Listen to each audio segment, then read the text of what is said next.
Eu preguei a primeira palavra sobre a Páscoa, hoje eu vou pregar novamente. E no próximo domingo eu vou ministrar sobre a ressurreição de Cristo. E no último culto nós falamos a respeito do Cordeiro de Deus, né? Falamos como o Senhor nos mostra lá em Êxodo o que é a Páscoa, a verdadeira Páscoa. E eu desafiei aqui os pais, principalmente, a ensinar os seus filhos que a Páscoa não é a Páscoa do coelho, é a Páscoa do Cordeiro, né? Por quê? Porque o mundo, ele sempre vai tentar combater a mensagem do Evangelho, a mensagem de Cristo. Sempre ele vai querer fazer isso, para tirar a verdade do nosso meio e a mentira ser estabelecida. Por isso a Bíblia fala que o diabo é o pai da mentira. Por isso ele transformou então, né, o Natal no Papai Noel, né? Transformou a Páscoa num coelho. Para quê? Ele não está combatendo, né, o Natal simplesmente e a Páscoa. Ele está combatendo a mensagem por trás. Qual que é a mensagem por trás? Quando é Natal, é quando o Messias nasce dentro de você. Aí é Natal. Páscoa é quando o Cordeiro de Deus, que é o Messias, morre na cruz. Essa é a mensagem do Evangelho. Porém, o mundo aí fora está combatendo essa mensagem, criando coisas que não são a mensagem. E hoje então, continuando com a mensagem da Páscoa, gostaria que você abrisse sua Bíblia lá em João capítulo 1, verso 35. João 1, 35. A Bíblia fala que no dia seguinte, estava João Batista, outra vez na companhia de 2 dos seus discípulos. E vendo Jesus, o que ele disse? Eis o Cordeiro de Deus.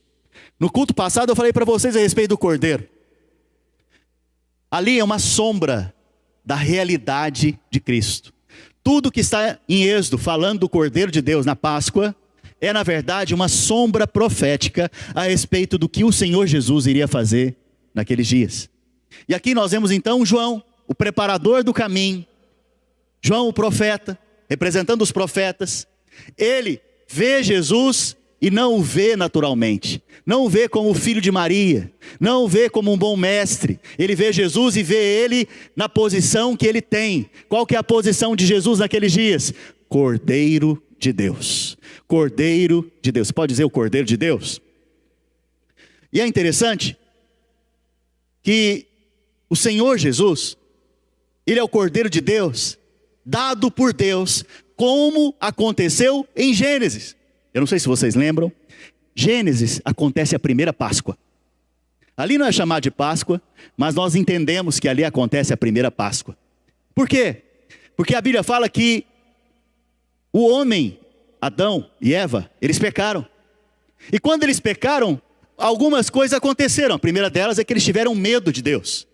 A segunda é que nós vemos que condenação veio sobre a vida deles. Outra coisa que eles fizeram foi se vestir de folhas de figueira. Então, por quê? Porque eles entenderam que estavam nus. Naquele momento então, Deus os chama na viração do dia e fala: Adão, onde estás? Será que Deus não sabia onde que Adão estava? Com certeza ele sabia. Com certeza Deus sabia onde Adão estava. Mas ele esperava que Adão se manifestasse. E Adão diz o quê? A mulher que tu me deste, colocou a culpa em Eva. E Eva fez o quê? Colocou a culpa na serpente. Agora ninguém é culpado, só o outro que é culpado na verdade, né? Então agora na casa, né, nós falamos aqui do legendário, falamos aqui dos homens. Os homens são aqueles que assumem as suas responsabilidades, não fica colocando a culpa nos outros, né? Do mesmo modo nós vemos que Adão coloca a culpa na sua esposa e coloca a culpa em Deus. A mulher que tu me deste, foi por causa dela que eu pequei. Mas nós vemos que ali, irmãos, acontece algo. A Bíblia diz então que o Senhor vem e mata um animal. E ele veste os homens, Adão e Eva. Ele os veste agora com esse animal. Os veste com o couro desse animal, com o pelo desse animal. E a Bíblia nos conta em Apocalipse capítulo 13, verso 8. Apocalipse 13, 8. Eu estou gritando, se puder melhorar meu microfone. Apocalipse 13, 8 diz: e adorá-lo-ão todos os que habitam sobre a terra. Aquele cujos nomes não foram escritos no livro da vida do Cordeiro, que foi morto desde... Leia lá. Quando que Jesus morreu? Vamos, irmãos, vocês estão aqui comigo? Para Deus, Jesus morreu quando? Desde a fundação do mundo. Quando o animal morreu em Gênesis, Cristo morreu. Esse cordeiro que vestiu Adão e Eva, ali, ele é a Páscoa, a nossa Páscoa. Apocalipse diz para nós então que esse cordeiro que morreu foi de fato o Senhor Jesus. Ali como símbolo profético, mas no Evangelho como cumprimento da profecia. Nós vemos então que o Cordeiro de Deus tira o pecado do mundo. Cordeiro, nós vemos que ele acontece em Gênesis, ele se repete em Êxodo, e em Números, Deuteronômio, nos conta, e Levíticos, nos conta a respeito dos rituais que se faziam com o cordeiro. Nós vimos no culto passado que o cordeiro deveria ser sem mancha, sem mácula, sem defeito, apontando para o caráter de Cristo. O apóstolo Paulo diz que ele não conheceu o pecado. O apóstolo Paulo é o apóstolo do conhecimento, né? É o apóstolo do conhecimento. Então ele diz a respeito do Senhor Jesus o quê? Ele não conheceu pecado. O apóstolo Pedro é o apóstolo da ação. E ele diz então que Jesus não cometeu ação, pecado.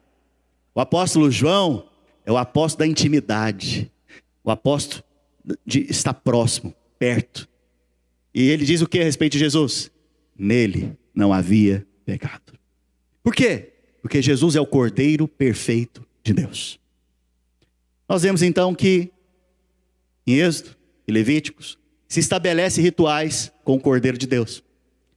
Eu não sei se você sabe, mas na lei, se alguém quisesse se purificar dos seus pecados, ele tinha que trazer todos os anos um animal. Se você fosse pobre, você deveria trazer dois pares de rolinha ou pombinha. Se você fosse uma classe média, você traria um cordeiro. Se você fosse rico, você traria aí um boi, né? Se você fosse um príncipe, autoridade, além do boi, também um bode. Para quê? Porque este animal era sacrificado. A Bíblia diz que quando se trazia esse animal, ele era entregue ao sacerdote. O sacerdote nunca olhava para o ofertante, sempre para o animal. Por quê? Aquele animal ali, ele está representando o ofertante. A oferta representa quem? O ofertante. Se a oferta é boa, preste atenção aqui, irmãos. Eu preciso da sua atenção hoje. Estou ensinando para você. Não estou pregando, estou ensinando, eu preciso da sua atenção. Se a oferta é boa, isso representa o quê? Que o representante é justo. Se a oferta é má, representa que o representante é injusto. Veja. Vou precisar aqui de 2 irmãos, rapidamente. Cadê os irmãos? Aleluia. Rapidamente. Esse aqui é o sacerdote. Esse é o cordeiro. Vem cá. Não olha para mim, você olha sempre para o cordeiro. Fica aqui. Fica aqui. Você vem para cá, meu cordeiro. Meu cordeiro é perfeito, sem defeito, sem mancha, bonito, saudável, macho de 1 ano. Viu? Macho de 1 ano. Nós vimos isso no culto passado. Este cordeiro, ele está me representando. Eu não chego diretamente ante Deus. Eu chego através do meu representante. E aí então, eu quero perdão para os meus pecados. Quantos querem perdão para os pecados? Porque a consequência do pecado é a morte, maldição, doença, enfermidade. Esse é o problema. Quando o pecado entrou no mundo, a morte entrou no mundo. A maldição entrou no mundo. Mas Deus deu um escape para o seu povo. Deu um sistema religioso lá no Antigo Testamento para o seu povo. Para eles serem absolvidos dos seus pecados, terem os seus pecados cobertos. O que eles tinham que fazer então? Se eles quisessem perdão, eles tinham que fazer o quê? Trazer um animal, trazer o cordeiro. Estão comigo, gente? Pergunta: Eles faziam isso depois de pecar ou antes de pecar? Boa pergunta. Dependendo do pecado, era depois de pecar. Mas a maioria das vezes, eles tinham que subir à festa da Páscoa, levando um cordeiro. Antes do pecado. Antes deles pecarem. Porque o perdão de Deus naquele momento durava 1 ano. Quanto tempo? Hebreus nos conta que ano após ano, ou seja, durava quanto tempo? 1 ano. Então todos os anos, se você tivesse bom senso, se você fosse sábio e soubesse que você precisava de perdão, o que você tinha que fazer se você fosse um judeu? Levar o seu cordeiro, principalmente em qual festa? Páscoa. Quando eu chegava com o cordeiro, cordeirinho, o sacerdote olhava sempre para quem? Para mim? Não. Ele orava para minha injustiça, para minha impureza, para o meu pecado? Não. Ele orava para quem? Para o cordeiro. E ele, por que ele olha para o cordeiro? Para saber se o cordeiro é perfeito. Para saber se o cordeiro tem alguma mancha, está faltando uma perna, se é manco, né? Se está faltando um dente. Deixa eu ver. Está tudo bem. Está faltando alguma orelha, né? O cordeiro sendo perfeito, o sacerdote, agora, ele declara, é perfeito, é justo. Pode declarar. Perfeito. Nesse momento, o sacerdote agora vai me dar uma faca. E eu vou então impor as minhas mãos antes da faca, eu vou impor as minhas mãos sobre o cordeiro. O que eu vou dizer com isso agora? A minha injustiça, o meu pecado, está sendo transferido para o cordeiro. Só que não é só isso. A justiça do cordeiro, a santidade do cordeiro, a pureza do cordeiro, a saúde do cordeiro, a bênção do cordeiro, está sendo transferida para mim nesse instante. Sabe? No dia que você creu no Senhor Jesus, você impôs as mãos sobre o cordeiro. Naquele momento o seu pecado foi transferido para ele. Sua maldição foi transferida para o Senhor Jesus. Suas enfermidades foram transferidas para ele. E ele agora, o seu pecado, né, foi transferido para ele. Mas agora a justiça de Jesus foi transferida para você. Você foi vestido da justiça de Cristo. A pureza de Jesus foi transferida para você. As bênçãos do Senhor Jesus foi transferida para você. A saúde de Jesus foi transferida para você. Nesse momento, então, que eu transfiro tudo para ele, e ele transfere tudo para mim, agora ele vai ser sacrificado. O seu pescoço será cortado. O sangue, o sacerdote vai colher numa bacia. E ele vai aspergir esse sangue depois no altar, vai queimá-lo, vai fazer um churrasco do cordeiro. Quantos gostam de churrasco? O sacerdote depois vai comer as melhores partes do cordeiro, as outras vão ser queimadas. E o pecador que trouxe a oferta vai sair dali o quê? Perdoado. Durante quanto tempo? 1 ano. Muito obrigado, irmãos. Dá uma salva de palmas para os irmãos. Então, quando João Batista, ele fala, eis o Cordeiro de Deus, todos estão sabendo o que significa isso. Todos estão sabendo que aquele homem, que é 100% homem, mas é 100% Deus, agora está ali para levar o pecado do povo. Quando ele anuncia isso, ele está dizendo, este é aquele que vai levar os nossos pecados. Este é aquele que vai levar as nossas maldições, as nossas enfermidades, as nossas doenças. Ele está dizendo isso a respeito do Senhor Jesus. Um outro detalhe importante. Debaixo da lei, quem que deveria trazer o cordeiro? Vocês estão comigo aqui, gente? Quem é pecador? Nós deveríamos trazer o cordeiro. Debaixo da lei, quem trazia o cordeiro? Nós. E o nosso cordeiro, ele tinha prazo de validade. Durava quanto tempo o perdão? Detalhe, não era para todos os pecados, viu? Debaixo da lei, o cordeiro, ele não levava todos os pecados. Haviam pecados que eram punidos com morte. Não haviam expiação para esses pecados. Por exemplo, adultério. Outro exemplo, assassinato. Outro exemplo, feitiçaria. Outro exemplo, não lembro agora outro exemplo. Mas fico com esses 3 exemplos.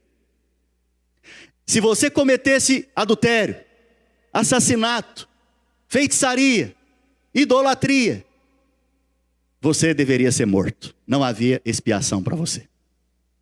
Difícil, não? Veja, debaixo da lei, o cordeiro tinha prazo de validade, o seu perdão, 1 ano. Ele não tirava o pecado, ele cobria o pecado. Porém agora, João Batista fala algo a respeito do Senhor Jesus. Eis o Cordeiro de Deus que tira o pecado do mundo. Cobre? Não, tira. Pergunta. Na lei, quem trazia mesmo o Cordeiro? Pecador. No Evangelho, na graça, quem traz o Cordeiro?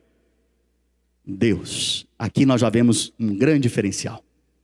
Para você ser justificado, para você ser aceito, perdoado, para você ser recebido diante de Deus agora, quem dá o Cordeiro não é você.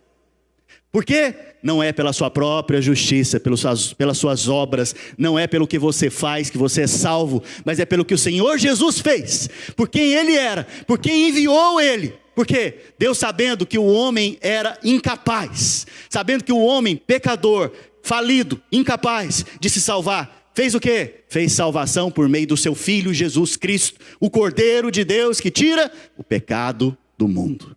Essa é a verdadeira Páscoa. Nós vemos então João dizendo isso. E eu queria que você meditasse comigo agora, esse caminho que o Cordeiro fez, o Cordeiro de Deus, o Senhor Jesus, fez para nos salvar. Nós vemos que pouco antes da sua morte, ali em Mateus 26, 42, ele está no Getsêmani. Pergunta para você. Eu vou fazer muitas perguntas. Já que você não me faz perguntas para me responder aqui, eu vou fazer perguntas para você. Mas eu vou respondê-las também, quando eu fizer. Aonde o homem caiu? Num jardim. Jesus agora no Getsêmani está onde? Em um jardim. No dia que o homem caiu, uma maldição veio sobre o homem. A maldição foi: do suor do teu rosto comerás. Suor na Bíblia representa algo. Suor representa estresse. A maioria das enfermidades hoje nós sabemos que é consequência do estresse. Jesus agora está no Getsêmani, no jardim, redimindo o homem da onde o homem caiu, no jardim. Jesus está ali orando, e a Bíblia fala que ele está orando de tal maneira e tão pressionado, né, que ele começa a suar o quê? Sangue.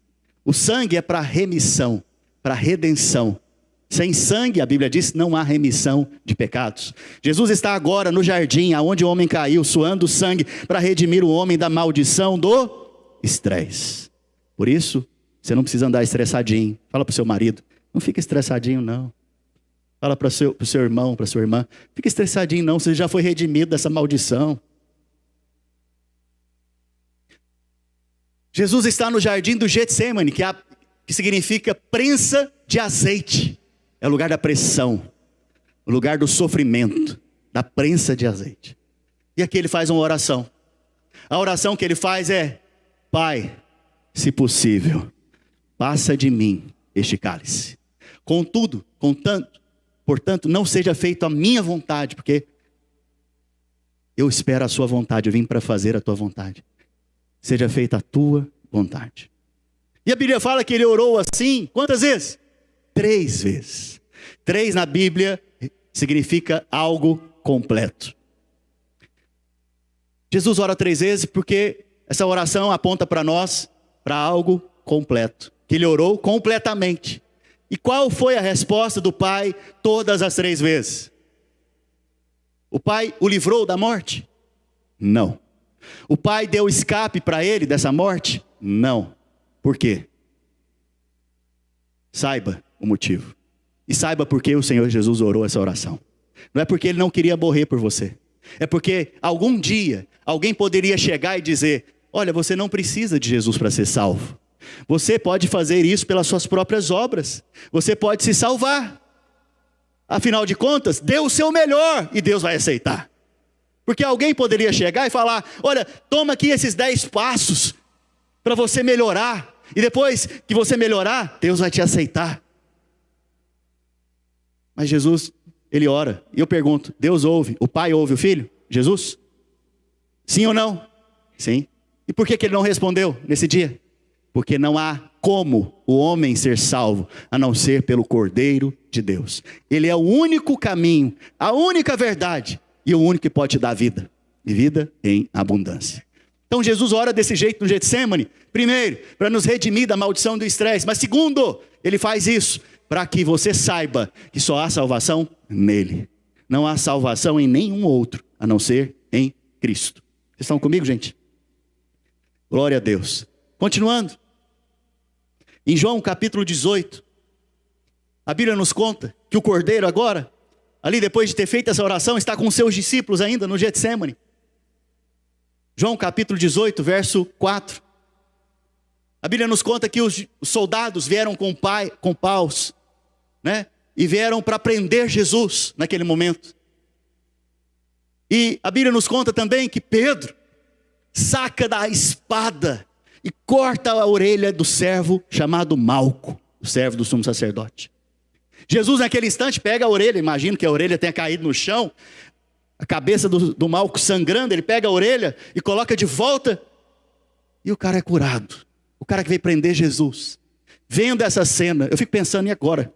O que eu faço? Eu prendo ou não prendo? Porque milagre aconteceu na minha frente. Nós vemos então que Jesus fala para Pedro: ô Pedro, você não está entendendo. Você acha que se eu quisesse, eu não rogaria o Pai e Ele enviaria agora uma legião de anjos para me proteger? Mas tem um detalhe além disso. Quando os soldados, homens capazes, vêm para prender Jesus, homens talvez fortes, vêm para prender Jesus, homens de guerra, e perguntam: quem é Jesus? Ele diz o quê? Eu sou. Quando ele responde eu sou, a Bíblia fala que todos caíram por terra. Imagina o poder. Só por ele ter dito eu sou. Será que ele precisa de alguém para salvar ele? Será que ele precisa de Pedro com a espada para salvar ele? E a Bíblia fala então que perguntaram novamente. Como se não bastasse perguntar uma vez, perguntaram de novo. Segunda vez: quem é Jesus? E Jesus diz o quê? Eu sou. E quando ele diz eu sou, caiu todo mundo no chão de novo. Como se não bastasse, perguntam novamente, pela terceira vez. E pela terceira vez, caíram no chão novamente. Eu pergunto, se você veio prender Jesus depois de ter caído 3 vezes, você vai prender? Não. Mas para que se cumprisse a vontade de Deus, o propósito de Deus, nós vemos então que Jesus é preso. Mas com esse ato, ele está contando para mim e para você, que ninguém prendeu ele, ele se entregou. Porque ele poderia muito bem sair. Ele poderia muito bem rogar ao Pai e uma legião de anjos vir salvá-lo. Em outras palavras, ele está mostrando para nós o quê? Ninguém me prendeu, eu me entreguei. E fui como ovelha muda para o matadouro. Jesus foi como ovelha muda para o matadouro. Eu não sei se você já viu um porco morrer. Quando o porco vai morrer, o que ele faz? Grita, berra. É um escândalo total. Mas quando uma ovelha vai para o matadouro, ela vai calada. Ela vai muda. Assim foi o Senhor. O Senhor foi, então, mudo para a sua morte. Ele mesmo se entregou. Ele mesmo se entregou por mim e por você. Ele mesmo se entregou. Nós vemos agora, então, que depois de preso, ele foi humilhado. Veja. Em Lucas capítulo 22, versos 63 e 65. Nós vemos agora o Cordeiro de Deus, o Filho de Deus, santo, sem pecado, sem mácula, sem defeito no seu caráter, né? O homem pleno, 100% homem e 100% Deus. O Deus Criador, o Alfa e o Ômega, o Senhor dos Senhores, sendo humilhado. É muita humildade, é muita graça. Porque quem merecia ser humilhado era eu e você. Mas lá ele estava sendo cuspido. A Bíblia fala que os soldados fizeram a ele uma coroa de espinhos e colocaram na sua cabeça. Bateram na sua face. Nós vemos que ele foi cuspido. Imagina, cuspiram no próprio Deus. Bateram no próprio Deus. Por que quando bateram no próprio Deus, na face de Deus com a mão não ficou podre, cheia de enfermidade? Porque poderia acontecer isso. Porque estavam batendo no Filho Santo de Deus, aquele que é 3 vezes santo. Zombaram dele, humilharam o Senhor. E a Bíblia conta para nós que ele foi testado agora, depois de preso, foi testado. Por 5 vezes o Senhor Jesus foi testado. Quantas vezes? Eu contei para vocês no culto passado que o cordeiro, no dia da Páscoa, ele era preso, qual dia? 10º dia, do mês de Abib, no mês que floresce. Lembra disso? Quem veio o culto passado? Se você não veio, você perdeu. No 10º dia, do mês de Abib, o cordeiro era preso. No 14º dia, ou seja, 5 dias depois, o cordeiro era sacrificado. Jesus agora, ele foi preso. Por que o cordeiro lá em Êxodo era preso? Para ser testado. Porque imagina, se o cordeiro não fosse bom, filho, a casa inteira ia perecer debaixo do juízo. No caso, o primogênito ia perecer debaixo do juízo. Então eles tinham que testar o cordeiro. Eles precisavam então de 5 dias para testá-lo. Do mesmo modo, agora o cordeiro foi preso. E ele vai ser testado. Ele vai ser testado durante quanto tempo? Não. 5 vezes, na verdade. 2 nas mãos dos sacerdotes. E 3 nas mãos dos romanos e do povo. Quantas vezes? 5. Para quê? Para que se comprovasse que ele não tem pecado. Nele não havia pecado. Herodes viu que ele não tem pecado. Você vai ver então que os sacerdotes não conseguiam acusá-lo de nada, apesar de forjar muitas coisas, de pagar muitas testemunhas. Ele foi testado. Diante do povo, ele foi testado. Colocaram agora entre ele e Barrabás. Nós vemos então que Barrabás, ele era um tipo de Bin Laden. Barrabás era um tipo de Bin Laden nos dias de hoje. Ele era alguém que era um terrorista. E Jesus estava ali sendo julgado junto com ele. E agora os dois são colocados diante do povo. E o romano pergunta para o povo: quem que vocês querem que sejam libertos? Barrabás, Bar Jesus ou Jesus? E o povo gritou o quê? Solte o Bin Laden e condene o santo. Condenem o sem pecado. Condenem o justo. Condenem aquele que fez milagres, que ressuscitou uma menina de 12 anos, que curou uma mulher enferma, que estava há 12 anos enferma. Aquele que ressuscitou, aquele que curou, né? Aquele que salvou. Condenem ele. Mas este aqui que matou, este aqui que era um tipo de Bin Laden nos dias de hoje, liberte ele. Veja, rejeitaram o Senhor e aprovaram aquele que não deveria. Mas isso está nas Escrituras, não é sem motivo. É porque na verdade o Barrabás aqui era eu e você. Nós éramos o Barrabás. E Jesus vem e toma o nosso lugar. E vem ser condenado em nosso lugar. Para libertar agora aqueles que estavam presos, cativos nos seus próprios pecados. Esse era eu e você. Veja, desde o início da sua prisão já revela para nós quem ele é. Ele é o Salvador, inclusive daqueles que estão condenados à morte. Barrabás estava condenado à morte. Jesus é salvo. Não, Barrabás é salvo. Por meio de Jesus, que tomou o seu lugar. Amém? Nós vemos em João capítulo 19, verso 2. A Bíblia nos conta que os soldados fizeram uma coroa de espinhos e colocaram na sua cabeça. E com um caniço, bateram na sua cabeça. Eu não sei se depois, se alguém aqui já teve alguma luxação, se alguém aqui já levou uma pancada. Depois que você leva uma pancada, o seu organismo reage, inchando, inflamando. Os jogadores de futebol aqui de domingo, talvez já tiveram alguma luxação.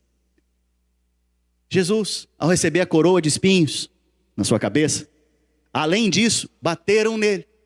Eu pergunto, aonde bateram? Na cabeça. Depois que recebeu então uma coroa de espinhos, e recebeu também uma paulada na cabeça, o que acontece com a cabeça? Incha. Imagina, a coroa está aqui de espinhos, e a cabeça dele está inchando agora. E cada vez que incha, penetra mais o espinho. E cada vez que penetra mais o espinho, mais incha. Mas pastor, por que coroou ele com espinhos? Porque a coroa de espinhos era para mim e para você. A Bíblia nos conta em Gênesis que não haviam espinhos na terra. Sabia? Não havia espinhos. Não havia mexerica com espinhos na árvore. Não havia flores, roseiras com espinhos. Mas os espinhos e abrolhos vieram em consequência da maldição por conta do pecado. O espinho só aconteceu na terra por causa do pecado, por causa da maldição. Então, quando o Senhor Jesus está sendo coroado com espinhos, não é por um acaso. Tudo está planejado pelo Senhor, é para te salvar e para me salvar. Para nos salvar hoje da maldição. Qual maldição? A maldição representada pelos espinhos. Jesus foi coroado de espinhos, para que eu e você fôssemos coroados hoje com a bênção dele. Lembra do cordeiro? O cordeiro não tomou o lugar do ofertante?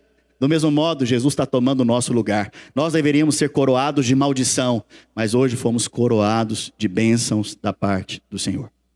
Esse é o nosso cordeiro. A Bíblia continua dizendo que no dia da Páscoa, lá em João 19,14, no dia da Páscoa, vamos ler, João 19,14, e era para a seve pascal, era o prelúdio da Páscoa, palavrinha bem antiga aí para nós. Era o momento que iria acontecer a Páscoa, momento em que iria prender o cordeiro. No dia da Páscoa, às 9 da manhã, na hora sexta, a hora sexta, para você entender, é 9 da manhã. Às 9 da manhã, lá no templo, preste atenção aqui agora, irmão, isso aqui é importante. Em Jerusalém havia um templo, aonde, para o judeu, e segundo a Bíblia, no Antigo Testamento, Deus morava, Deus habitava. Nesse templo, todos os anos, faziam-se sacrifícios pascais, ou seja, matava-se o animal, o cordeiro. No dia da Páscoa, quem foi preso? Jesus. Mas não se esqueça, eles estão cumprindo a lei também, o Antigo Testamento. No dia da Páscoa, o que eles estão prendendo também, fisicamente? O cordeiro, um animal. Que horas que eles prenderam o animal? Às 9 da manhã. A lei dizia isso. Às 9 da manhã, deveria se prender esse animal.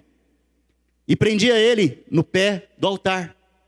Às 9 da manhã, Jesus, no verdadeiro altar, estava sendo cravado na cruz do Calvário. Às 9 da manhã.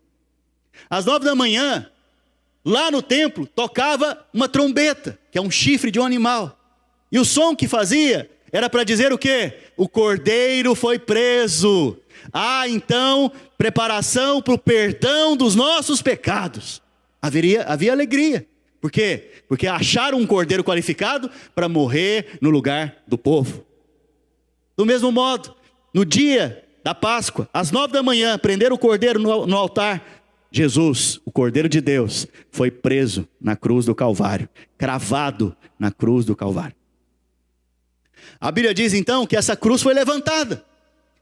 E 1400 anos antes de Jesus vir, Moisés escreve: todo aquele que for pendurado em um madeiro, seja amaldiçoado.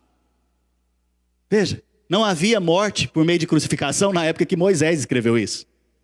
Era uma mensagem profética dizendo o quê? Que Jesus, no dia que ele morresse na cruz, ele estaria recebendo a nossa maldição.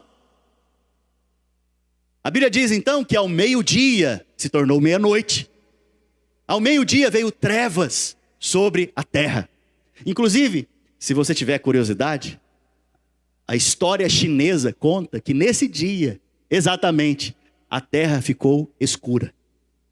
A história chinesa conta isso. Os livros chineses de história contam que nesse dia que Jesus morreu, a terra ficou escura. Meio-dia se tornou meia-noite. Mas no dia que o Cordeiro de Deus nasceu, meia-noite se tornou meio-dia. Porque a luz veio ao mundo. Mas se você lembrar também do último culto, eu falei para vocês que um pouco antes da morte do cordeiro, veio trevas sobre a terra do Egito. Veja, está acontecendo a mesma coisa aqui agora. Trevas estão vindo sobre o mundo. Porque Jesus está revelando o que o mundo é. O mundo é trevas. E Ele é a luz do mundo. A Bíblia conta para nós que pouco, próximo ali, na verdade próximo das 3 da tarde. Próximo das 3 da tarde ainda estava em trevas. O cordeiro, lá no templo, segundo o ritual de Levítico, ele seria sacrificado. Próximo das 3 da tarde, às 3 da tarde, o Cordeiro de Deus também seria sacrificado na cruz do Calvário. Nesse momento, a Bíblia conta para nós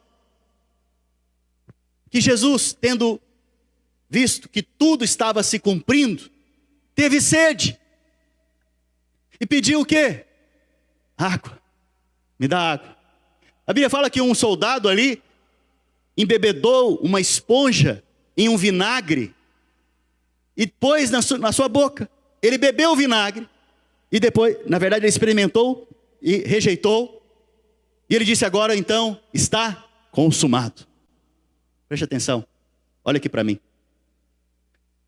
Se você crê em maldição hereditária, você tem um problema na sua fé. Há maldição hereditária hoje? Sim. Para quem? Para quem está no mundo. Porque se você creu no Senhor Jesus Cristo, eu preciso te dizer, Jesus na cruz levou todas as nossas maldições, inclusive a maldição hereditária.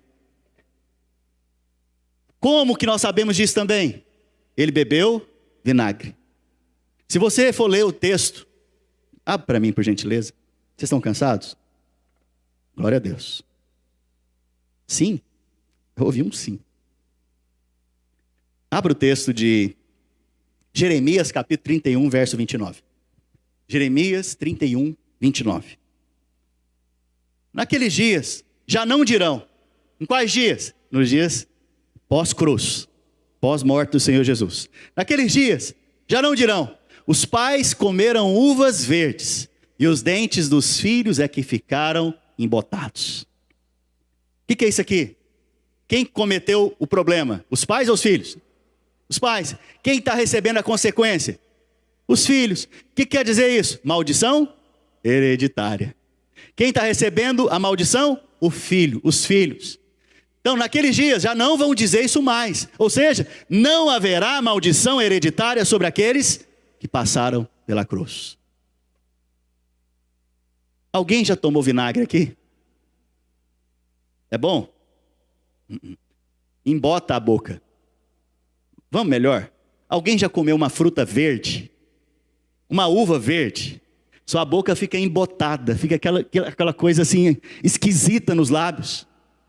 O que Jeremias está dizendo?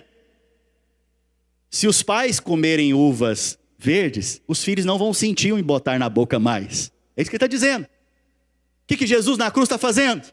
Está levando a maldição hereditária. E ele usa o quê? O vinagre. E a Bíblia fala que depois disso, ele viu que tudo estava cumprido. E ele disse o quê? Está consumado. Esse é o grito da nossa vitória, filho.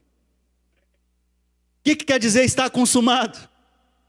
Tudo já foi feito. O que quer dizer está consumado? Que você não pode acrescentar nada na obra do Senhor Jesus para você ser salvo. Ele é suficiente, Salvador. Ele não precisa da sua ajuda, em nenhum detalhe, porque cada detalhe que foi profetizado, Ele mesmo cumpriu. Você, no seu papel, qual é o seu papel diante da fé, diante de Cristo? Apenas crer. Este é o mandamento do Senhor no Evangelho, no Novo Testamento. Que creiais. Você tem apenas que crer no que Ele já fez. Por isso é uma obra concluída. Uma obra concluída. Por isso, quem nasceu de novo vive no descanso. Você não está trabalhando para ser aceito diante de Deus. Você não está trabalhando para ser abençoado. Você não está trabalhando, se esforçando para cumprir os mandamentos. Não. É uma obra concluída. Se é concluída, não requer o seu trabalho. Requer que você apenas creia. crê somente e verás a glória de Deus. Vemos então que Jesus cumpriu cabalmente o ritual da Páscoa. Porque na verdade, no Antigo Testamento era uma sombra do que ele iria fazer na nossa realidade espiritual. Ele morreu às 3 da tarde. Assim como o cordeiro morria às 3 da tarde. Às 3 da tarde se cumpriu a profecia. O Cordeiro de Deus morreu em nosso lugar. Para aqueles que recebiam a morte do cordeiro naturalmente, era perdão durante o ano. Um ano de perdão, um ano de bênção sobre o país Israel. Para nós que recebemos a morte do Cordeiro de Deus que tira o pecado do mundo, é bênçãos para sempre. Aqueles que recebiam o Cordeiro, naturalmente dizendo, cobriam seus pecados durante um ano. Tinha prazo de validade. Nós que recebemos o Cordeiro de Deus, recebemos o perdão eterno. Porque o Filho de Deus eterno recebeu uma morte, a nossa morte eterna. Morreu a nossa morte, para que agora a gente tenha o quê? Vida eterna. Amém? Vamos ficar de pé? Pessoal do louvor, se aproxime. Mas não acabou. Tem mais. A Bíblia nos conta que quando o Senhor morreu, detalhe, ninguém matou Jesus, viu? Não foram aqueles malvados judeus que mataram Jesus. Não foi. Não foram aqueles malvados romanos que mataram a Jesus. Não foi. Quem matou Jesus foram os nossos pecados. Mas ele mesmo entrou na morte. A Bíblia fala que ele mesmo expirou. Agora eu pergunto para você, alguém com as mãos e os pés presos, como que ele tem o poder de tirar sua própria vida? Só se ele for Senhor da vida e da morte.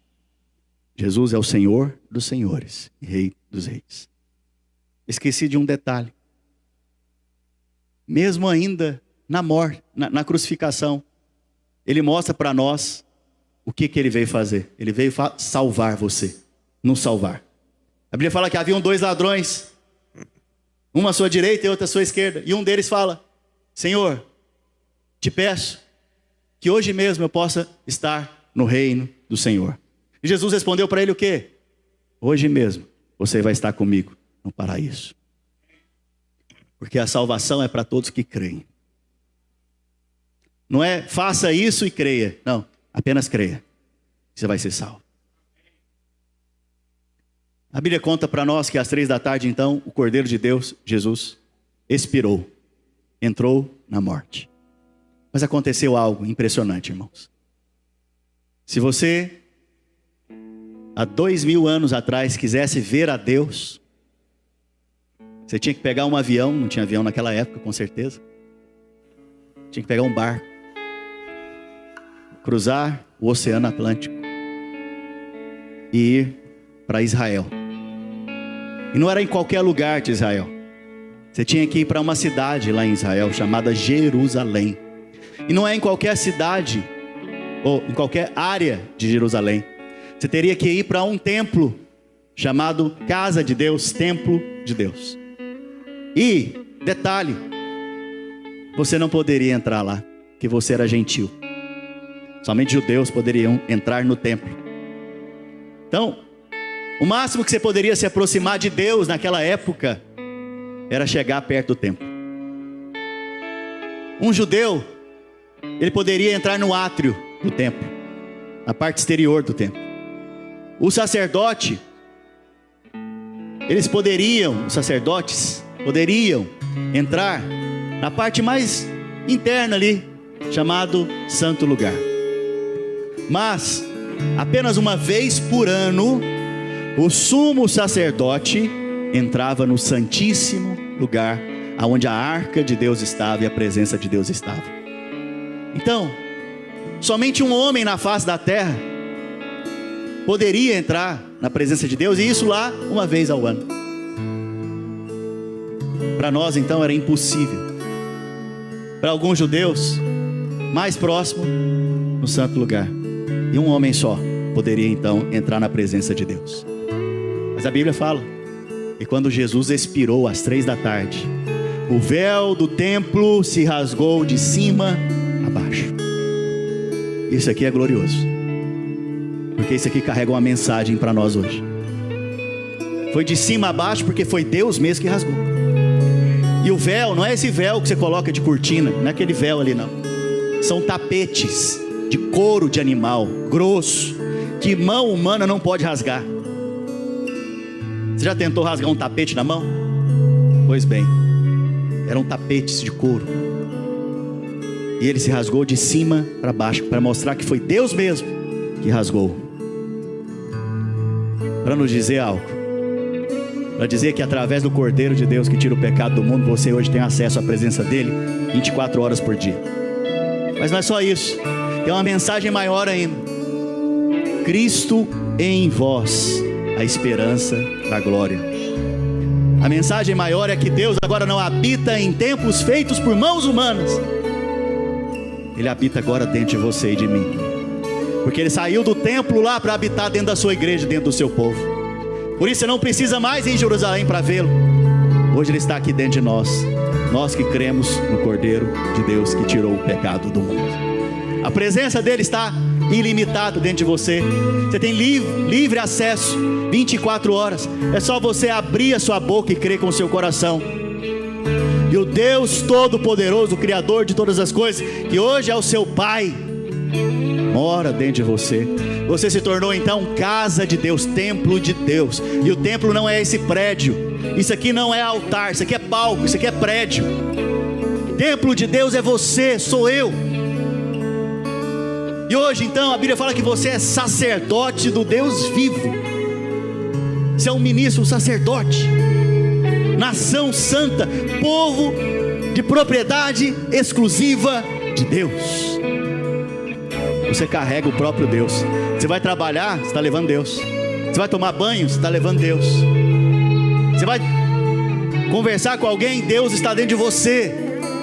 Por isso você nunca deveria orar assim: Deus que estás nos céus, do trono. Não, porque Deus está dentro de você hoje. O Espírito Santo fica pensando: mas eu estou dentro dele, ele está olhando para mim, para fora, mas eu estou dentro dele. Por que hoje ele pode morar dentro de você e habitar dentro de você? Porque o sangue de Jesus te purificou de dentro para fora. Põe a mão no seu coração. Fala comigo. Eu creio que eu sou casa de Deus, lavado e redimido pelo sangue do Cordeiro de Deus, que tirou o meu pecado, aniquilou o meu pecado. Eu creio que hoje o Espírito Santo habita dentro de mim, e eu sou casa de Deus. Nasci de novo para andar em vitória, para receber uma coroa de bênçãos. Eu creio que toda maldição foi retirada da minha vida. Eu creio que eu tenho cura e salvação em Cristo. Eu creio que coisas grandes da parte do Senhor estão vindo sobre mim. Eu creio que bondade e misericórdia certamente me alcançarão todos os dias da minha vida, e eu habitarei para sempre na casa do Senhor. Aleluia. Glória a Deus. Você pode dar glória a Deus hoje? Aleluia. Aleluia.